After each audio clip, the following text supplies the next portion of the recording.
the discussion right now earlier on Craig Silverman's show. This is the notion that delegates to the Republican and National Convention are all, in essence, unbound and free to vote their conscience on all matters, including the nominee. Certainly has interesting implications when it comes to the fact that there is such consternation over Donald Trump being the presumptive nominee and whether or not that can be stopped at the National Convention. Max McGuire is a longtime Trump supporter. Going back to the beginning, I remember we had a discussion early on, and he was very confident that Trump would succeed in getting the nomination. I was less so. He's been on the program a few different times presenting the pro-Trump perspective, and he's got his views on this whole notion about unbound delegates and so forth. Max, welcome back to the show. Hey, Jimmy, thanks for having me back on. Welcome, and thank you so much for joining us. So what is your position? You were just listening to Randy. I wanted him to kind of tee up the basics of what's going on here and the pretense that we see in terms of the whole unbound delegates notion. What's your take on all this? Well, it seems like Randy's often confused lately.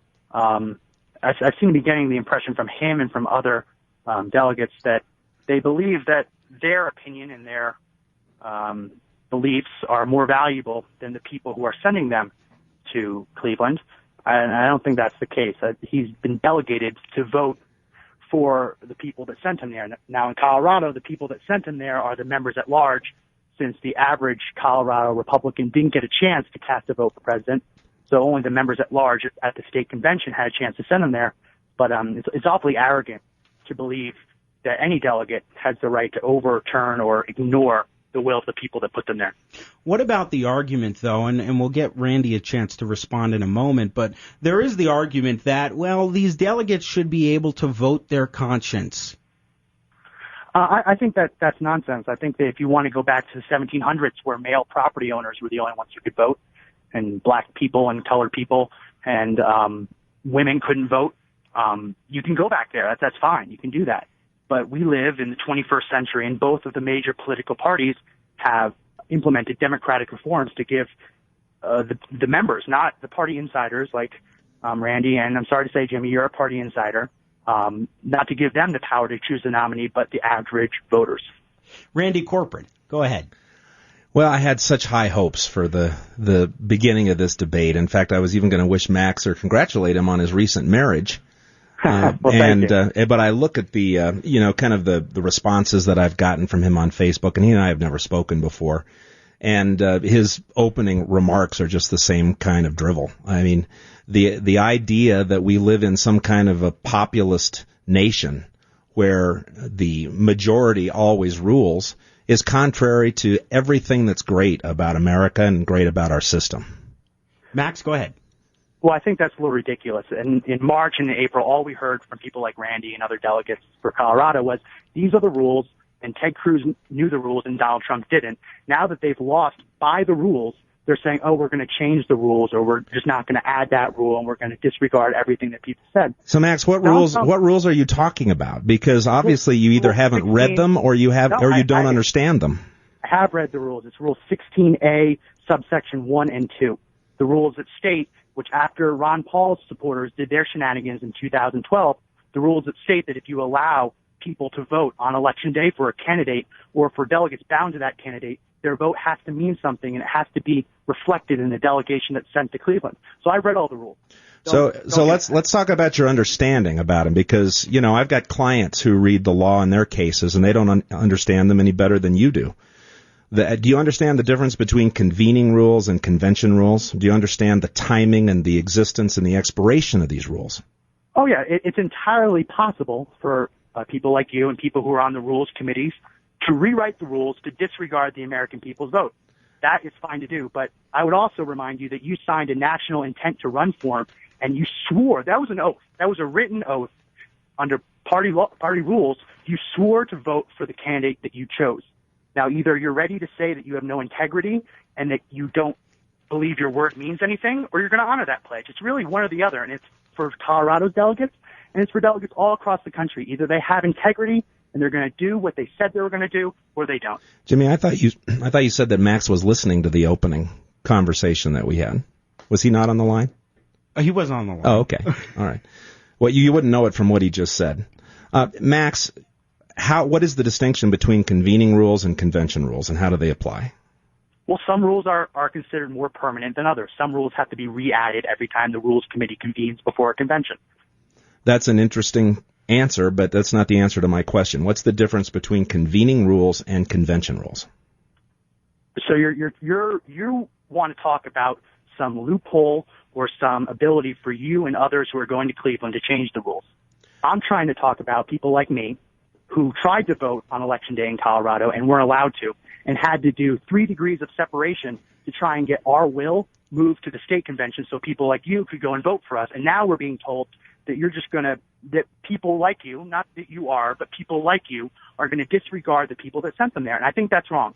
Well, and I want to talk for just a moment then, Randy Corcoran, about Max McGuire's point in regards to the merits of such a notion. I mean, should delegates to the Republican National Convention who have been elected to their position as delegates or selected to that position, depending on how it works in their individual states, if, say, New York goes for Donald Trump as it did, or Colorado through our process goes through the process of selecting Ted Cruz by domination, is it justifiable to go ahead and vote in a way that differs from the people that you're supposed to represent?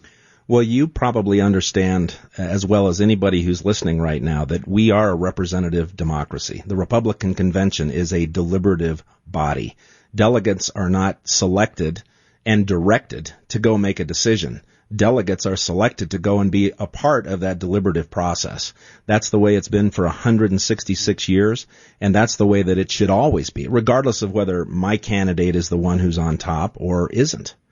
And the idea that we all said the rules because Donald Trump couldn't follow them, because he couldn't actually get delegates to support him in certain states, because he didn't, not because he couldn't, it's because he didn't bother to take the time to earn the votes of delegates in states like Colorado. That's never what we were saying. The rules that are in place right now expire at the start of the 2016 convention. Every convention since time immemorial has created its own rules. And so for Max to come on and say, well, you're going to use some loophole or use some trick or do some backdoor dealing or whatever.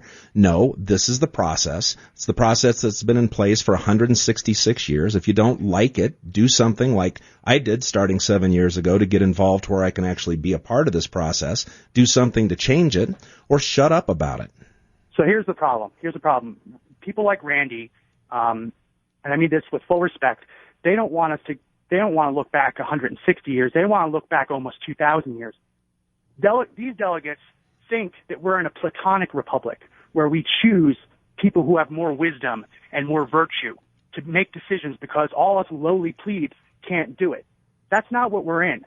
The only reason that we have this system is because it's not feasible for the millions of Republican voters all to go to Cleveland. So we elect delegates to carry our voice, not because we admit that we can't make these decisions and we need someone more wise and with more virtue, who's more of an emperor king in Plato's view to go and make decisions. We're sending them to carry our message with us. And I really get upset when I hear people and delegates talking about changing the rules and implementing new rules at the start of the convention so that the people's vote didn't matter. Well, let's be clear on one thing. It's not about a change of the rules. No change in the rules would be necessary. In fact, the only time was 1976. I think your argument that is particularly of issue here, Max McGuire, is the case against the idea that these delegates should act in accordance with what they would view as their conscience. Yeah, well, the conscience, no. We did not send people to Cleveland because they have more of a conscience than us. That's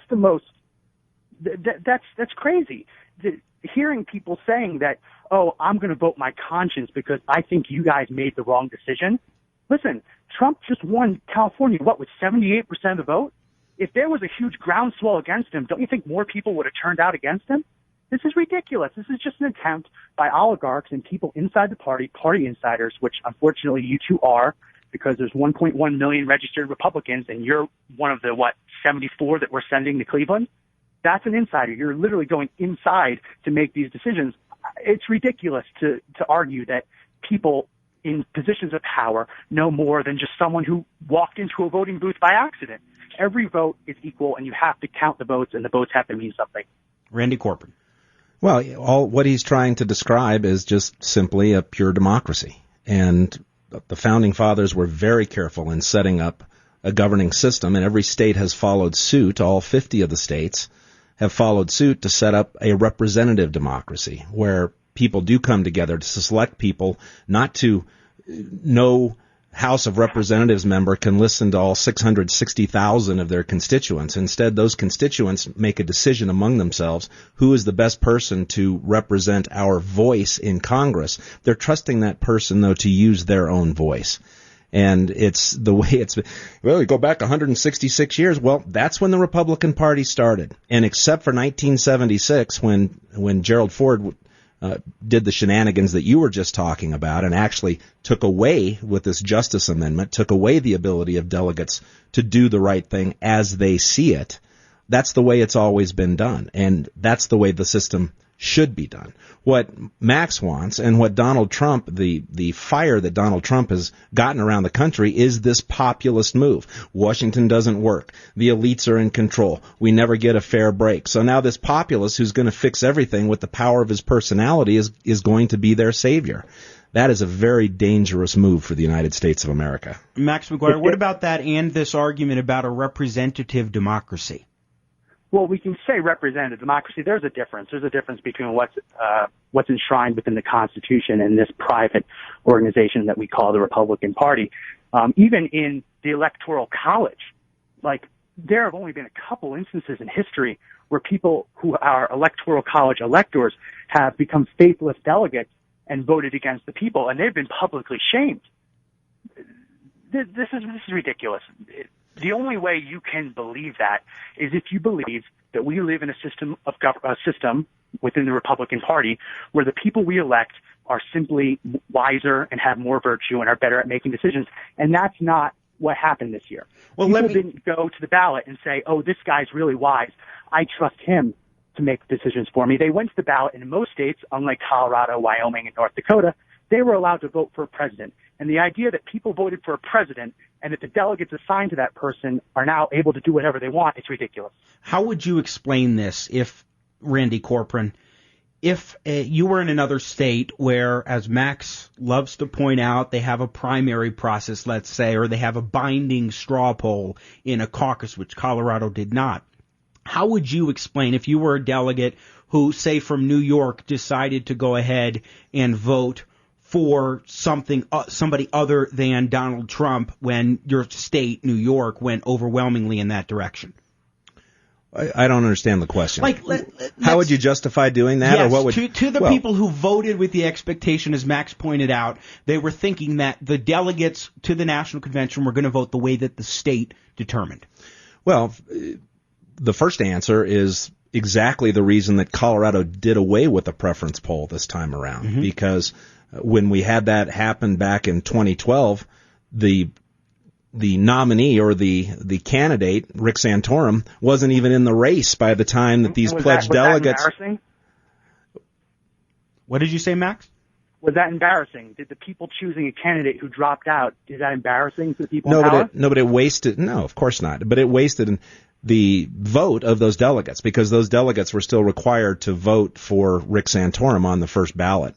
The delegate himself who breaks his pledge, if I were to not vote for Ted Cruz, as I have pledged to do, unless I'm released from that pledge from Ted Cruz, not from state law, not from a primary result, not from any Republican state convention or assembly rule, but because of my personal pledge to do that, then I'd have to deal with the consequences of that. I'd have to lose my own future credibility. I'd probably never be able to get elected as a delegate again, because people remember that sort of thing.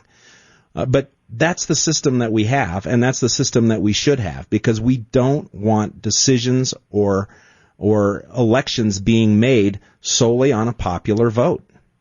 Max, we're going to get...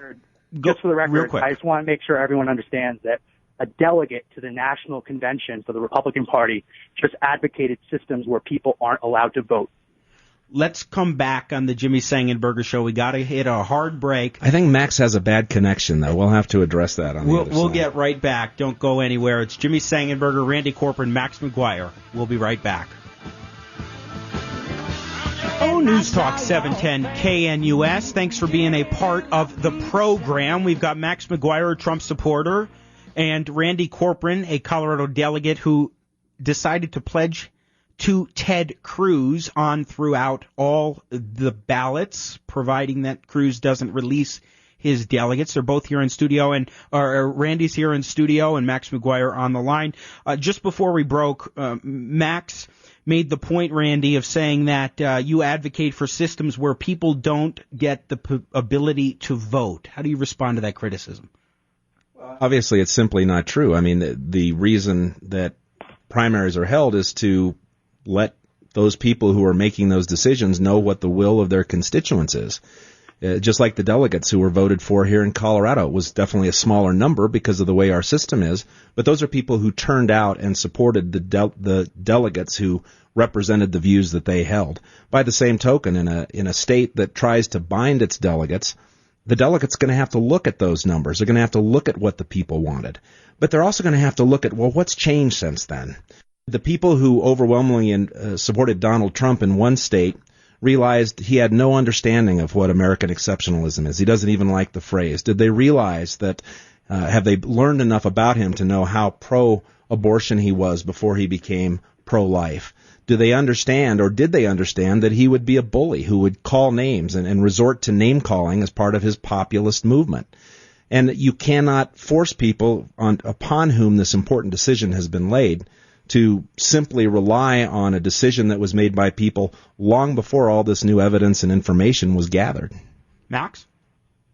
Well, I don't think that new evidence on Donald Trump's past positions, whether it be abortion or his previous gun control beliefs, I don't think that was just discovered. Again, this hubris is ridiculous. That, the people might not have known about these things, so we should disregard what they said because they don't know what's good for them. This is ridiculous. This is exactly why Donald Trump just got more primary votes than any Republican in history. Because for years and years, people at the top, people inside, people who are invited to the party have been saying that the average voters don't know what's good for them. And this is America stepping up and saying, no, we can do quite fine. Well, what about that point? I think Max just raised a very an apropos point that Donald Trump has gotten such significant numbers of Republican primary votes across the country, and what if delegates were to decide to go in a different direction given that? Well, first thing is you have to look at why has Donald Trump gotten such a large number of primary voters. How many of those voters were Democrats who registered as Republicans on the day of the primary to pump up his numbers? Because polling shows and Democrats believe that Donald Trump is the weakest of the candidates that the Republicans could have fielded at this point. So, you always got to go deep into the numbers before you can draw a conclusion from those numbers. But with regard to the energy, the activity, there are things that I have liked about what Donald Trump has said and done. I like that he refuses to be politically correct. But as time goes on, he gets seemingly more and more out of control, more and more unavailable or unreachable by these mainstream voters who aren't really paying attention yet. I'm less worried about the 13 million, and that's not to disavow their vote or their view, but I'm less worried about them than I am about the other 50 million or so. They're going to have to vote Republican in order for the Republican nominee to win. Max McGuire, we've got about a minute left. I want to give the final thought to you to respond to Randy and kind of close this up for us. Sure. I've said it before, and I'll say it again. You can't win the presidency with just Republican votes. Yes, Donald Trump won independents. He won Democrat voters over, but so did Ronald Reagan. Ronald Reagan wouldn't be president if he didn't wouldn't have been president if he didn't have Democrat votes. They even named him after him, Reagan Democrats. If you look at places like Macomb County, which is outside of Detroit, Donald Trump in the primary did just as well as far as the numbers go as Ronald Reagan did. So if we want to look at the numbers, fine, but it's ridiculous, just like Ted Cruz was saying in the early parts of the primary, that he's going to get Reagan Democrats. Well, then he didn't, and then he stopped talking about it. We can't just discount Reagan Democrats, blue-collar workers, independents, because we need them to win the general election, and they let their voice be heard. And then when it comes to delegates, can we discount the conscience? Must we discount their conscience, as Randy was essentially arguing before? We're not sending them there for their conscience. We're sending them there because we want a certain outcome, and they would be wise to realize that. Well, clearly Max just simply does not yet understand the system. And, you know, one of the things that concerns me is that Ronald Reagan won California, won New York, won all these states. Donald Trump is down 15, 20% or more in those states. And that is very, very concerning as we move forward and get this close to the nomination of the Republican candidate. Yeah, because the Republican has to be able to win California to win the nomination. That makes a lot of sense. It is very interesting, and it will be fascinating to watch as things unfold. Gentlemen, Max McGuire, Randy Corbin, thanks so much for joining me this evening. I wish we had more time. We got another hour coming up. 71 is our telephone number. If you want to be a part of the program, we've got Jewel in Littleton up first on the Jimmy Sangenberger Show. Good evening, Jewel. How you doing? I'm doing very well, thank you. What's going on? Well, I wanted to weigh in because during our caucuses, of course, some of us knew that the little gang of 23 had made the changes so that the Republicans of Colorado had no vote in their caucuses. And I know that there's all this, oh, well, you didn't have a vote because of this and that and the other thing. But the majority of people that came to the caucus that I was at did not realize that they were being disenfranchised. And then with the Colorado delegates all going for Cruz because they were basically bought and sold, it is important that they do their own consciousness. I think they're acting like a bunch of babies. Well, let me ask you this question. When you talk about being bought and sold, what evidence do you have to demonstrate that? I don't have any evidence. Because I know these people. I know many of these people, and I can vouch for their character that they weren't bought by Cruz. I vouch for their character very much. They're part of the elite who don't want any of the normal, regular people who are Republicans to know anything about what's going on in this party. I have been at 4 or 5 of these state conventions, and by God, you do not know how the game is played until you've been there a couple of times. And I'll tell you something. That's fair enough. There should be more information, I think, given. There is no information on how to become a state delegate unless you know the party and you've been around and paid your dues for the last 5 years. It is absolutely irresponsible for these delegates to look at nothing that the public of Republicans would have wanted. They didn't even do a straw poll, which was absolutely the most ludicrous thing, and then go and vote for something you don't even know what the public wants. The Republicans of this state have been absolutely denied their voice. Joel, I appreciate your passion, appreciate you calling in. Thank you for joining us. 303-696-1971. I want to go with Steve in Denver. Good evening, Steve. What's going on? Can you hear me okay? You're kind of breaking up on my end. I can hear you great. Great. Well, to quote Colonel Slade on Son of a Woman, this is such a crock. It is such a joke, Jimmy. They should let Donald Trump run with this thing because he's absolutely stirring the very pot that will get him elected. And I just believe in my heart and soul that these guys are throwing him to the wolves too quick, and that Hillary hasn't even got her due yet. He hasn't even got warmed up on her yet. Well, absolutely. I mean, I can only imagine what's going to happen next week in Donald Trump's speech on Hillary. He's got prepared remarks that he's going to be presenting on Hillary Clinton. I think Monday's when that's scheduled to happen. And that will definitely foreshadow what we're going to see moving forward. But what about this argument about the conscience of a Republican delegate? That this is the way that things have been set up since 1856, with the exception of 1976 and Gerald Ford's maneuver. You know, I know somebody, I'm not going to mention names because It would be not to his benefit right now, but he tried to run for Jared Polis's seat, and he was invited to come and put his hat in the ring and was patted on the back, and the whole diatribe from the Republican chairman here in Colorado, only to find out when he got down to the Brown Palace and got a chance to actually see the ballot, his name wasn't on the ballot. His name wasn't correctly on the other ballots, and they pretty much already had somebody picked out that was going to go in there. And they just totally deuced this guy. And I'm going to tell you, I think it is a corrupt deal, and I think that the Democrats and the Republicans play this game so they can stay in power. And I think Donald Trump is he's got my vote. And if I have to go out and protest, I'm a business guy. I will take time off and give my employees time off to protest. It's a joke, don't you think? Well, I think it's something that, to me, just from an observer perspective, because I'm an alternate delegate, but I'm not a delegate. Right.